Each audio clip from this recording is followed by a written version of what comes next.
Greetings, traveler. I am Sir Nox, the teller of tales. Would you like to hear one? This one is called Neckbeard Thinks Bisexual Character is Too Political. Oh, that sounds interesting. The game, Dragon of Icespire Peak. The cast. DM, the Dungeon Master. Guy with a little bit of experience as a player, but a first-time DM. Struggled at times to keep at the plates spinning. What? Keep at the plates? But overall did alright for his first time. Ronnie, elf rogue, and this story's problem player. Oh, Ronnie. Alex, tiefling bard, and the main recipient of the problem player's problems. Joker, funny dude, race and class don't matter. Me, a human female sorceress. Our DM sets the stage of our first session by having us go into Fendalin's Tavern one at a time as a sort of character introduction scene. The first person into the tavern is Ronnie, and he proceeds to find a dark corner to quietly observe everyone else from. What is he, Aragorn? I don't like the dark, brooding loner ranger cliché, but at least Ronnie was role-playing it, so I was optimistic. Still better than a flavorless, I fire my bow, bonus action, hide approximation of a character. Next, Alex's tiefling bard enters the tavern with a bit of a flourish, sits down at the bar, and orders a drink.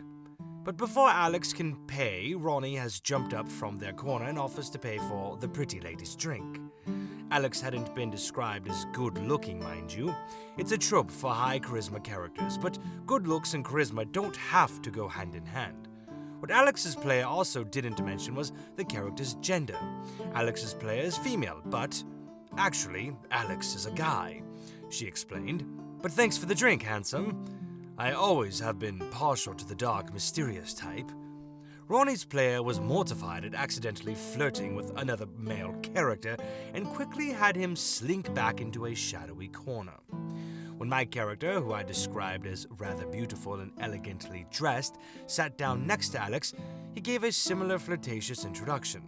Oh wow, look at you! Bards up and down the Sword Coast must sing songs of your beauty. Before I could respond, Ronnie's player had to speak up. Wait, I thought Alex was gay. Why was he hitting on me if he's into chicks? I was a bit taken aback by this response, but I think Alex's player was more used to it and coolly explained that Alex is bisexual. You never know who you're going to encounter, so I wanted to keep the roleplay options as open as possible. Ronnie then said, Yeah, okay, whatever.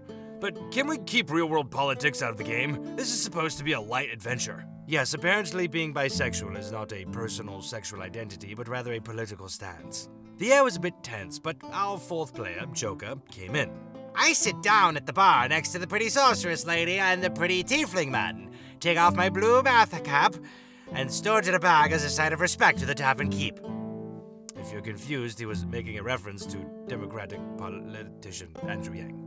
After the introductions, we're off to our first quest, delivering word of a dangerous dragon in the area to a nearby midwife. She's being harassed by a manticore. We scare it off, and it's pretty basic level 1 stuff. Ronnie tells us to go talk to the midwife while he patrols on the edge of the forest in case the manticore comes back. I object that we shouldn't split the party, but Ronnie insists. I'm sure you're more than capable of handling an old woman. Actually, the DM chimes in, Adabra Gwen is relatively young and somewhat attractive if you like that wholesome farmer's daughter thing. At this point, Ronnie suddenly agrees that splitting the party is a bad idea and he wants to be the one to talk to Adabra, of course, that's... Damn you, DM, why would you say such a thing? To make sure she doesn't try to cheat us or anything. Right, of course, yes, right. Obviously, that's totally what it is, Ronnie. We're just here to deliver a message, I explain. And it should be Alex to take the lead because of her high social stats. The others agreed, and Ronnie went back to his loner patrol. Next, we took on the Gnome God quest. The gnome settlement is ruled by a pair of married kings, which really got under Ronnie's skin. I thought we agreed no world politics, he said.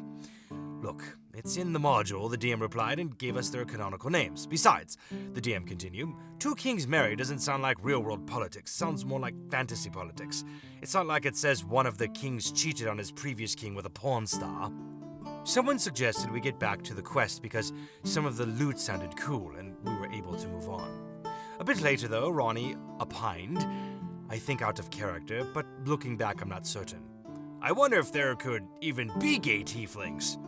We all responded with silence, which he took as an opportunity to elaborate. Tieflings are the intentional creation of demons to propagate a demonic bloodline. They wouldn't make gay tieflings, since that would defeat the entire purpose. I don't think it works like that, the DM said. There'd probably be lesbian tieflings, though, Ronnie continued. Because historically, lesbian women have still been married off and bore children, so it really wouldn't matter. We probably should have said something to Ronnie about this, maybe even talked about booting him from the game, but none of us are particularly confrontational. And this was at the very end of the session, so the DM just said we're at a good point to wrap up and see you all next week.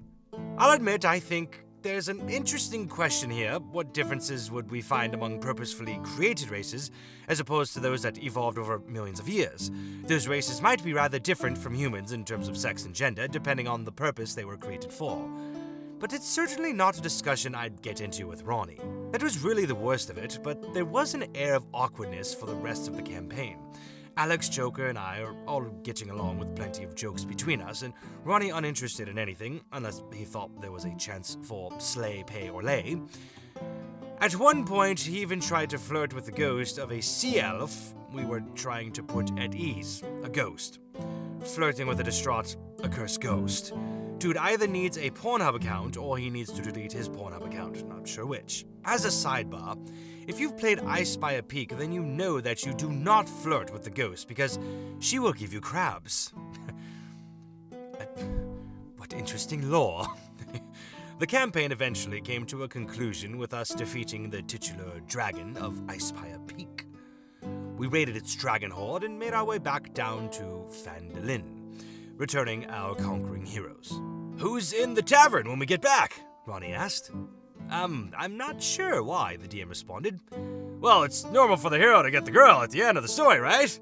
I guess that's a common trope, but Phandalin is a small town. Only 100 or so people, so it's kinda slim pickings. Ronnie and his player both sulked as the other three of us regaled the nearly empty tavern with tales of our conquest. The DM then hit us with an epilogue he homebrewed.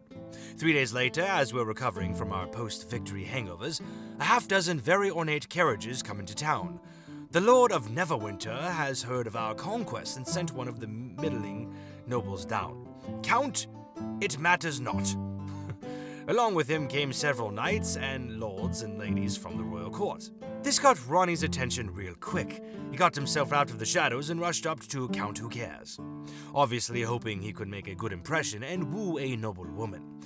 Count, no one remembers the name, asked about the source of the treasure, and Ronnie bragged about killing a fearsome dragon.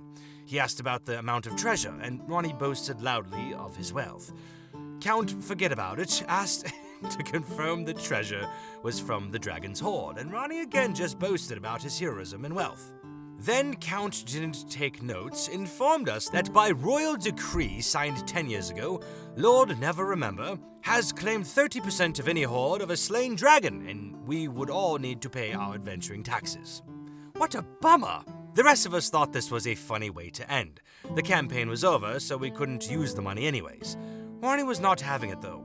He tried every angle he could think of to argue why his imaginary money shouldn't be subject to an imaginary tax. Phandalin is a poor town, he said. People should be happy to have us here, spending our coin.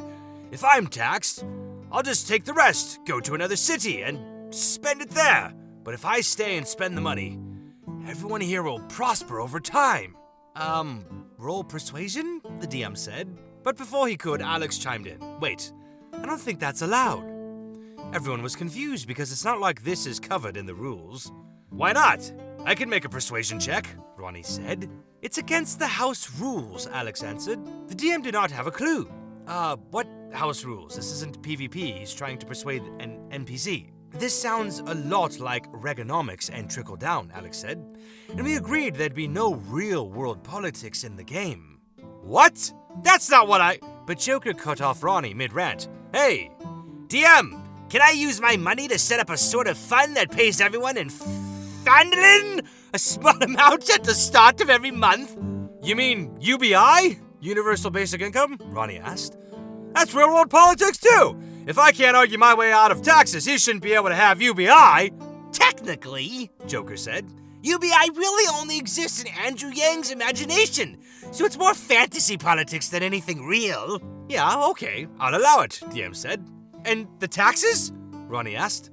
I'll have to think about it. It's getting late and we're past our normal end time. Joker, Alex, and I thanked DM for running a great campaign. Later, I asked DM about what he decided on the taxes. I booted Ronnie from the server, then seized his gold and used it to fund Neverwinter's first shelter for LGBT tiefling youth. What an interesting way to end. I mean, obviously, it is ridiculous, right? It's a fantasy game, and sexual orientation isn't default political. You know, that's usually how people tend to live.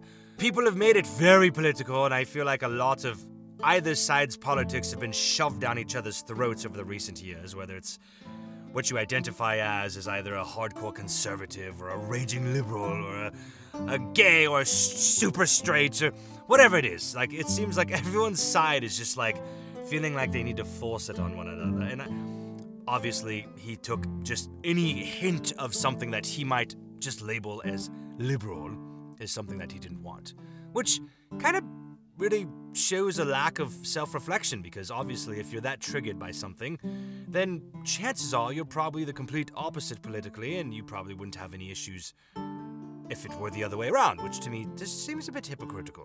But I think it just comes down to some people are just compatible in playing in certain groups, and some just are not compatible with other groups, and this sounds like Ronnie was definitely not compatible with your group at all. So I think the best thing to do is just let Ronnie go and be Ronnie, and off you go find another group that will allow you to do whatever it is you seek, which sounds like you just want to just roleplay, like, getting your sausage wet, which just, again, is weird, you know? It's like, I think that's the part I don't understand. It's, you didn't like the idea that a character was bisexual or they were gay kings, right? Okay, because why? Because it was a sexual preference you don't agree with, but yet you are more than willing to try and woo every woman you could come across in a weird, creepy, neckbeardy kind of way, tilts fedora, and then you just want to roleplay sexual fantasy? Why is your wanting to be openly sexual okay, but somebody else's simple preference? They weren't even trying to be sexual. They just had a preference of what they were attracted to. So someone can't be attracted to something, but you can want to stick your willy in something, and somehow you're in the right and they're not. I mean, that's mind-boggling, honestly. I don't understand that in the slightest. Anyways, that is all of our tale for today. If you'd like to hear more, come back and I shall tell you some.